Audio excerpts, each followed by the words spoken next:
Un hecho bastante especial, tener a un presidente que entra y el que se va, la verdad que es toda una novedad. Bienvenidos, gracias. Hola, muy buenos días. Podemos hacer el cambio de mando acá, casi prácticamente. Ya Si podemos querés, hacer la transmisión. Sí, claro.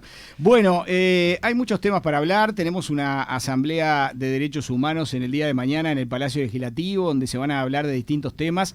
Y hoy, aquí en la entrevista, vamos a hablar de distintos temas con ustedes. Pero que nos cuenten un poco de qué se trata. ¿Qué es una asamblea de derechos humanos? ¿Por qué en el Palacio Legislativo? ¿Qué es lo que se va a hablar allí? Bueno, la asamblea de instituciones está dentro de la ley que crea a la Institución Nacional de Derechos Humanos y Defensoría del Pueblo. Y es una instancia importante porque allí vamos a tener, por un lado, a las... Bueno, vamos a acomodarle acá otro micrófono. Está como en conferencia de prensa, tiene dos micrófonos allí. Ahora lo escuchamos mejor, Bueno, gracias. Decía entonces que la Asamblea de Instituciones está prevista en la ley que crea la institución y allí están convocadas todas las organizaciones de sociedad civil que se han inscrito como organizaciones que tienen interés en estar de alguna manera integrando el espacio, el sistema que comprende la Institución Nacional de Derechos Humanos. También están convocados los organismos del Estado para que puedan participar de la misma manera. Y es una instancia para nosotros importante porque es una instancia, digamos, donde de alguna manera hay un intercambio entre una rendición de cuentas por un lado de la institución y por otro lado queremos recibir el input sobre todo de la sociedad civil. Y está bueno que el Estado también, si participa, escuche ese input. En el caso hemos elegido 3 temas para hacer foco en ellos, que son el tema de género, el tema de afrodescendencia y el tema de personas en situación de discapacidad. Y la verdad que nos interesa mucho porque nosotros ahora en los próximos meses tenemos que hacer el plan estratégico para los próximos 5 años y vamos a tomar en cuenta las opiniones y lo que tengan para decir las instituciones de sociedad civil. Bueno, a propósito, tema de género, Jimena Fernández, que es la presidenta que ingresa ahora, pero hay que decir que en la institución van cambiando de presidencia, ¿no? Tienen como un cambio anual, diríamos, Claro. de la presidencia. La desventaja de la mujer en el mercado laboral, la brecha salarial, ¿de qué manera la institución analiza este tema y cómo se puede cambiar? A ver, primero es una buena ocasión para explicar cómo funciona la institución. Tenemos un consejo directivo, ese consejo directivo está formado por 5 personas y anualmente cambia la presidencia, ¿de acuerdo? La presidencia tiene un carácter básicamente que tiene que ver con aspectos administrativos y también con lo que es vocería. Respecto al tema género, nosotros lo trabajamos de diferentes áreas. No es una de las áreas en las cuales yo me centro, sino se centra mucho más Marcos. Pero lo venimos trabajando, sea ahora con el tema paridad, ley de paridad, para tema política. ¿Desde qué otros temas lo venimos trabajando? Y bueno, justamente tú hablaste del mercado laboral. Allí uno de los temas que nos interesa mucho es el tema del sistema de cuidados, que es un tema que viene muy lento en Uruguay y que es fundamental para que la mujer pueda realmente tener igualdad de oportunidades, porque sabemos que los cuidados están fundamentalmente llevados adelante por la mujer. Es un tema planteado por el presidente Tabaré Vázquez en el anterior gobierno, fue como un caballito de batalla, pero en este gobierno hubo pandemia, situaciones que complicaron esa realidad. Pero se dejó un poco de lado, sobre todo a nivel de recursos también, ¿no? Los recursos fueron para otro lado de alguna manera y hay que avanzar porque afecta, sobre todo lo que dice usted, Israel, al tema de las mujeres. No pueden ingresar a un mercado laboral cuando tienen que dedicarse a cuidar de las personas que tienen en su familia, ¿no? Ese es un punto importante y que es una política, tendría que ser una política de Estado y no de un presidente o de alguien que dice vamos a poner plata o menos plata, ¿no? Bueno, en realidad, por eso digo, viene muy lento, ya venía muy lento de antes, siguió muy lento, es decir, falta, digamos, esa voluntad, digamos, de que esté en los planes de todos los partidos, como tú decís bien, de que este es un tema al cual hay que avanzar. Y en el tema salarial, Porque esa es una de las discusiones que en el tema de género es uno de los puntos que los movimientos feministas están reclamando. Entiendo que la consigna es a igual trabajo, igual remuneración. Uno tiende a pensar que en lo público en eso no debería existir diferencia porque ahí está más regulado. Creo que la mayor dificultad está en lo privado. ¿Qué se puede hacer para eso? ¿Hay alguna medida para impulsar o el mercado es el que regula y es solo tratar de educar para que a igual remuneración, igual compensación? A ver, creo que desde la institución esa respuesta no la tenemos. Lo que tenemos que ayudar es a la construcción de esa respuesta. Y justamente es en lo que vamos a estar trabajando. Nosotros creamos un área de igualdad y no discriminación dentro de la institución y a su vez también el año pasado se puso en funcionamiento la unidad de género. ¿De acuerdo? Son estos grandes debates los que nosotros tenemos que facilitar, y para eso también la asamblea, lo que nosotros tenemos que facilitar y poner arriba de la mesa, porque justamente lo que tú mismo planteás muestra que hay posiciones diferentes. Entonces nosotros tenemos que hacer la lectura con las organizaciones de la sociedad civil desde el derecho, ¿de acuerdo? El derecho de la mujer. Y a partir de ahí dar respuesta a esas interrogantes. No nosotros como directores, sino justamente en diálogo con la sociedad civil, en este caso específicamente con las organizaciones que tienen que ver con la temática, para tratar de orientar o de poner sobre la agenda posibles líneas de trabajo. Pero para usted tendría que haber una paridad, una igualdad salarial a igualdad, una misma remuneración a igual función laboral en el ámbito privado. Si usted me lo pregunta desde lo personal, sí. Creo que tenemos que tender hacia eso. O sea, igual trabajo, igual salario. Porque ahí también está la discusión, yo lo llevo a alguna discusión más puntual, que se ha avanzado mucho, por ejemplo, en lo que es la actividad deportiva, ¿no? O sea, el fútbol femenino ha logrado tener una relevancia que en otros tiempos no lo ha tenido, y ahí las futbolistas mujeres han logrado tener una notoriedad que antes no tenían. Sí. Sin embargo, reclaman las mismas remuneraciones que los deportistas masculinos y se está muy lejos hoy. Sí.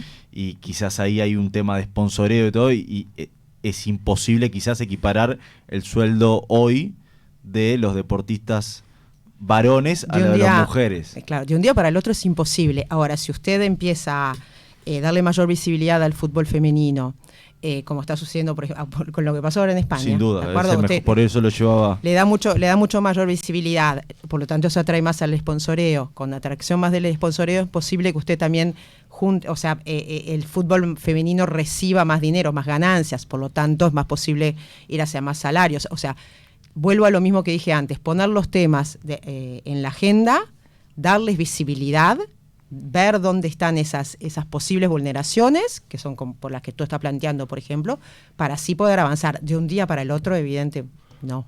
Yo creo que quiero agregar algo, porque el ejemplo justo es un ejemplo que de repente se aleja del... Sí, quizás ese es el más extremo. Es el más extremo. Quiero hacer una aclaración, en el Mundial se llenaron estadios para ver al fútbol femenino. O sea que a nivel de otros países el fútbol femenino ya creció tanto que son capaces de llenar un estadio. Entonces las futbolistas de esos países seguramente su ganancia va a empezar a parecerse a la de los hombres. Sí, juegan en equipos profesionales del exterior o en su propio país. O sea, yo he visto algún partido, no de este campeonato, porque justo los horarios eran muy malos, pero de un par de olimpiadas atrás, y realmente quedé asombrado de lo bien que juegan. Entonces, no hay diferencia en el espectáculo con respecto al que dan los hombres. Ahora, en el caso del mercado común, digamos, de laboral, yo creo que a la entrada no hay diferencia. O sea, yo no creo que una empresa diga, bueno, por este cargo si es mujer pago tanto. Sí, si entras por consejo de salario y básicamente es igual. El tema viene después. Yo en algún momento, conversando con mi hija, digamos, que hablamos mucho de estas cosas, ella me explicó que después que estás adentro, el hombre tiene mejor poder de negociación por razones que tendríamos que ver cuáles son. Y entonces ahí se empiezan a diferenciar. Esto es un tema de estudio, es un tema de investigación. Digo, bueno, a ver, ¿por qué pasa esto? Si es por el tema del sistema de cuidados, por ejemplo, puede ser, ¿tá? O sea, si la mujer está, digamos, tiene que faltar más o no puede acceder a una responsabilidad X porque tiene otras presiones. El tema de los hijos también. Que también, por eso digo, entonces digo, habría que ver cuáles son las causas en las cuales después que estás adentro se empiezan a diferenciar. Israel, quiero acelerar un poquito porque para aprovechar la entrevista. ¿Cuál es el balance que hace en este pase de mando de uno de los temas que siempre está en el tapete, que es el del pasado reciente? Sé que han habido algunas diferencias con el Ministerio de Defensa sobre los archivos que se han entregado a la Institución de Derechos Humanos y sobre cuánto se ha podido avanzar en explorar esa información. ¿Cuál es el balance que usted hace de la presidencia de cuánto se ha podido avanzar de esa información y si esa información ha aportado de alguna forma algo para tener un panorama más claro de qué fue lo que pasó en el pasado reciente? Bueno, ahí hay algunas dificultades desde el punto de vista de lo que es la digitalización de los datos. O sea, uno puede tener, digamos, un depósito lleno de papeles, pero eso realmente sirve de poco. Hay que digitalizarlos, hay que ponerlos en un formato del cual pueda uno consultarlos razonablemente, ¿no? Desde una computadora. Eso viene muy lento. Eso nos hemos encontrado que eso, digamos, es responsabilidad de la Secretaría de Derechos Humanos del pasado reciente. Que está en presidencia.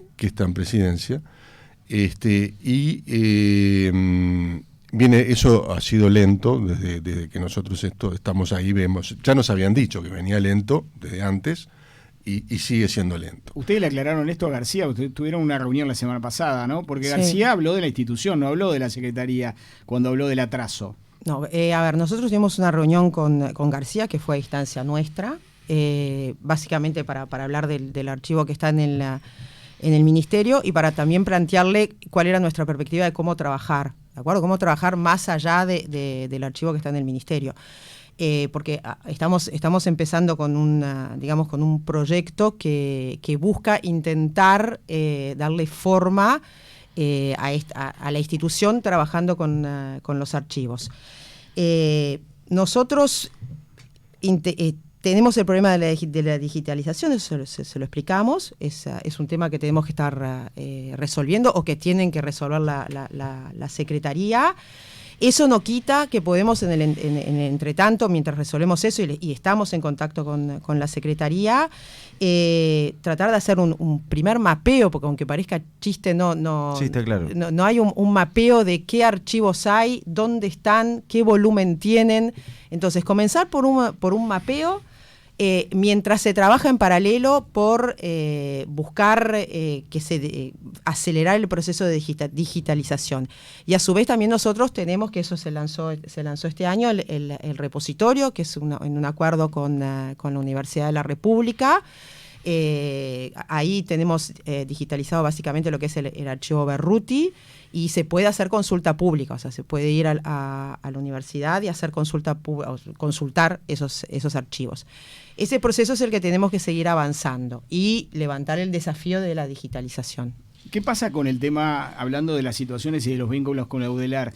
Porque se había denunciado el tema de los planos que no existían en una zona cautelada del batallón 13 y allí se incorporaba la UTE, se decía que era el Ministerio de Defensa, que la Institución de Derechos Humanos no tenía dinero y no lo podía hacer. Estuvo Wilder Tyler también haciendo declaraciones. O sea, ¿en qué está ese tema? Al final, allí no se puede ingresar, porque esa es una zona cautelada, pero de alguna manera, si no están los planos, tampoco se podía trabajar por todo lo que está la estación de UTE, la subestación, que está allí todo el cableado, ¿no? Sí, allí el problema que hubo es que en una excavación se llegó muy cerca de un cable de alta tensión subterráneo, que incluso ocasionó un apagón brutal, pero además se corrió un riesgo, ¿no? Porque podía haber pasado algún accidente.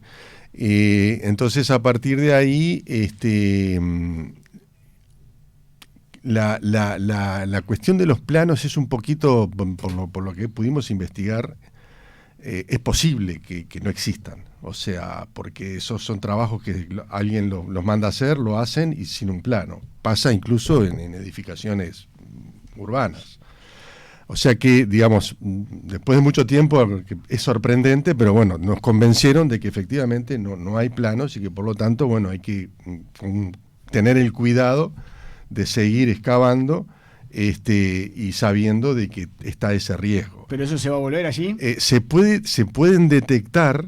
Se pueden detectar con cierta tecnología que cuesta dinero y bueno, estamos en eso, estamos viendo a ver cómo hacemos para ver si podemos contratar esa tecnología para detectarlos y evitarnos los riesgos que hay de excavando a ciegas, ¿no? ¿Necesitan dinero en la rendición de cuentas? Bueno, pedimos algunos cargos. Sí, siempre precisan. Claro, lo que pasa es que el tema es saber lo que le pueden dar, porque a veces se pide decir, bueno, vamos a pedir lo que más o menos nos pueden dar. La institución, digamos, se le han ido agregando leyes que obligan a más cosas. Tareas. Entonces, eso implica necesitamos recursos. O sea, necesitan personal. Necesitamos personal. Ajá. ¿Tienen alguna información concreta de qué pasó con la filtración de los archivos que se filtraron a través de la página web? Los archivos del terror. Sí, los archivos del terror, no sé cómo llamarlos. No, comúnmente lo estamos llamando los archivos del terror. No, ¿Ningún tipo de información? No, de verdad, ningún tipo de información de cómo sucedió, de dónde salió, quiénes son, no, absolutamente nada. O sea, se filtraron un montón de información difícil hasta para los ciudadanos, los periodistas, poder abarcarla. O sea, es realmente importante la cantidad de archivos digitalizados. Sí. Y no hay ningún tipo de prueba, señal, pista de qué fue lo que pasó.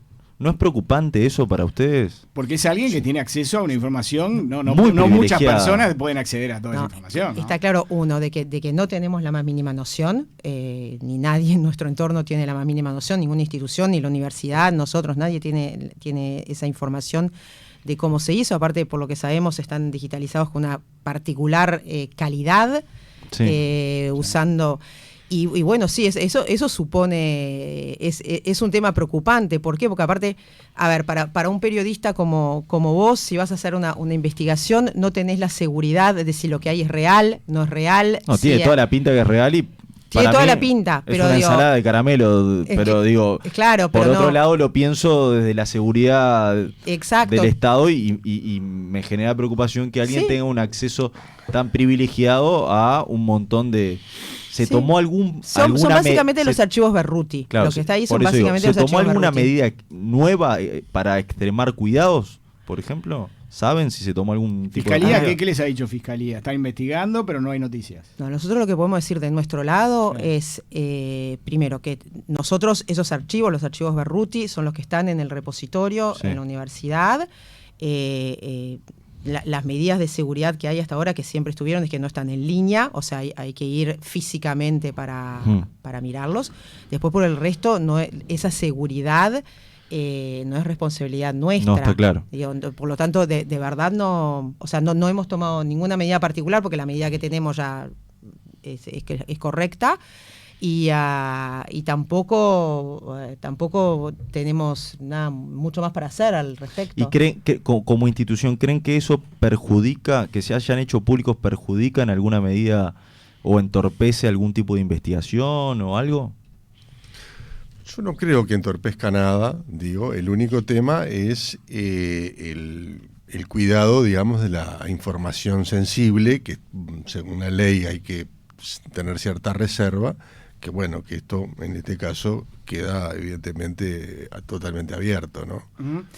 Vamos a la interna de la institución, ¿no? El sindicato de los funcionarios está reclamando por falta de presupuesto, intromisiones en la independencia técnica, transformaciones que perjudican la atención de informes, atención a denuncias. Hay una entrevista realizada por La Diaria sobre este tema. Acaba la interna, ¿no? Hablamos desde hacia afuera. ¿Cómo está la institución? ¿Cuántos funcionarios están en la institución ahora? Usted dice que falta gente, pero los que están, algunos se están quejando. A ver, en esto, quejar, es un sindicato. El sindicato, su rol es poner arriba de la mesa reivindicaciones. Es sano es normal y no plantea dificultades. Pero usted se reía por algo, por alguna razón. No, porque una cosa es falta de presupuesto. No era otra risa, es... era una guiñada. A ver, ¿por qué? No, porque quería arrancar yo hablando sobre esto. No, porque Era una guiñada, cosa es la nada falta de más. presupuesto. Pero se habla de intromisión en la independencia técnica. Una aclaración. Hay dos cosas. Una es un comunicado del sindicato y otra cosa es lo que el vocero del sindicato dice. Lo que el vocero del sindicato dice es diferente del comunicado del sindicato. Así que digo, eso que está ahí es responsabilidad del vocero del sindicato, exclusivamente. No, y aparte, ¿Sobre el tema de intromisión técnica? Sí. No, y ahí hay una cosa que es importante. ¿De qué estamos hablando con el sindicato en este momento? ¿De qué estamos dialogando? En la interna, usted pregunta en la interna, ¿está?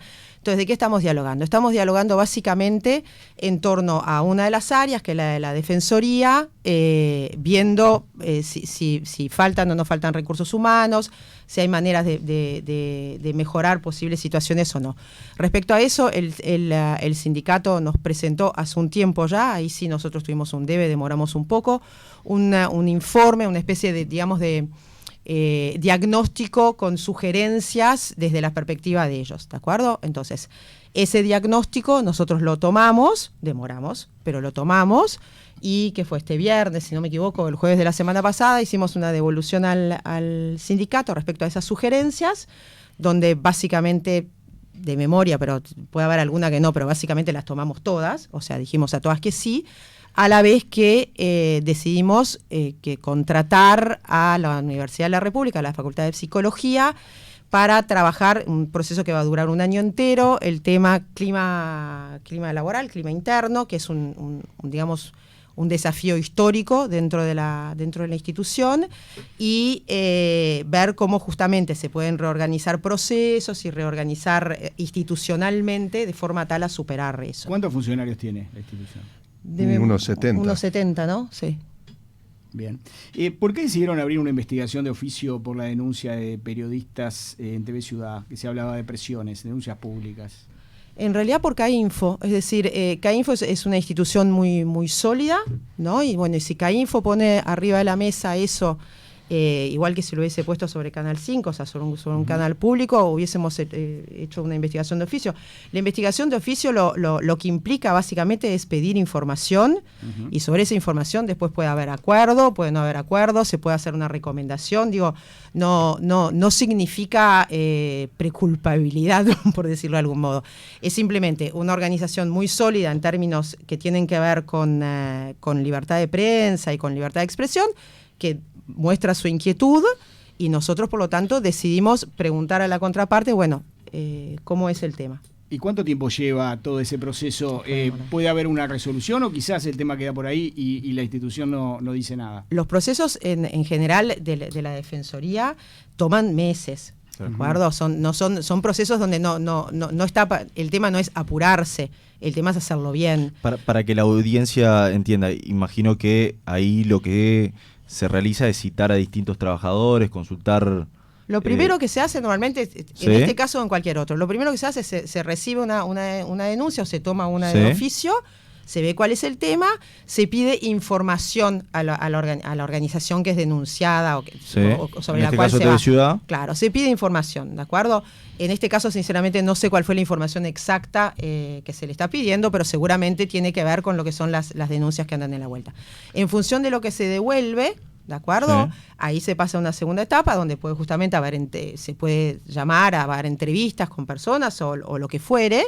Se arma todo eso, puede volver una vez más a la institución sobre la cual se está haciendo la investigación, y sí, se puede o resolver que se cierra o hacer recomendaciones de cómo mejorar. Normalmente se espera de que haya, digamos, una buena voluntad de la contraparte, entonces se puede llegar a una solución satisfactoria, pero es eso, ¿no? Teniendo en cuenta que en este caso hay un tema de presiones, posibles denuncias de presiones políticas por parte de la Intendencia, ¿puede ser citada la Intendenta a prestar testimonio en esta investigación?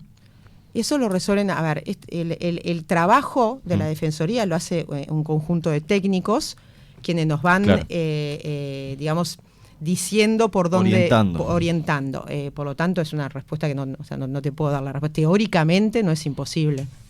Es un ejercicio teórico. Se nos fue el tiempo, pero me queda una última pregunta, sobre todo por los temas que se iban a debatir en el día de mañana en la Asamblea. Hay un tema que preocupa a toda la población, aquí lo venimos tratando y ustedes también los debe estar preocupando, porque es la realidad que vemos cada vez que salimos de nuestros hogares, y es las personas en situación de calle, ¿no? Una situación que ha crecido en los últimos tiempos, más allá de los gobiernos. También cuando hablamos de las políticas de Estado, quizás es uno de los temas que también hay que analizar. ¿Qué piensa hacer la institución con este tema? Bueno, en realidad no es un tema que nosotros, digamos, lo manejemos en forma específica.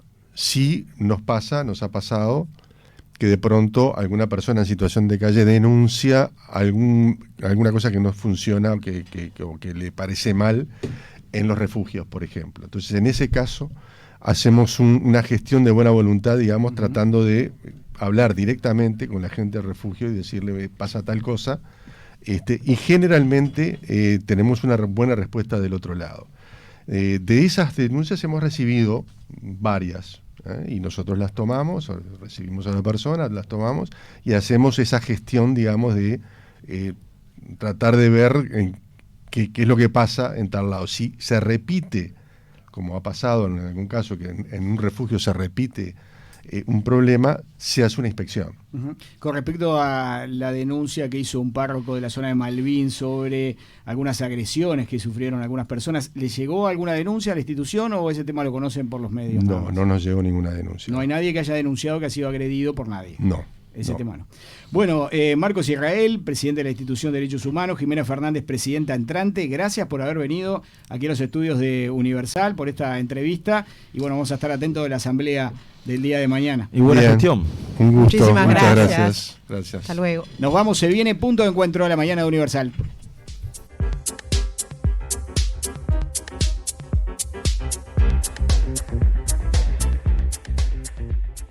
Mantenete informado.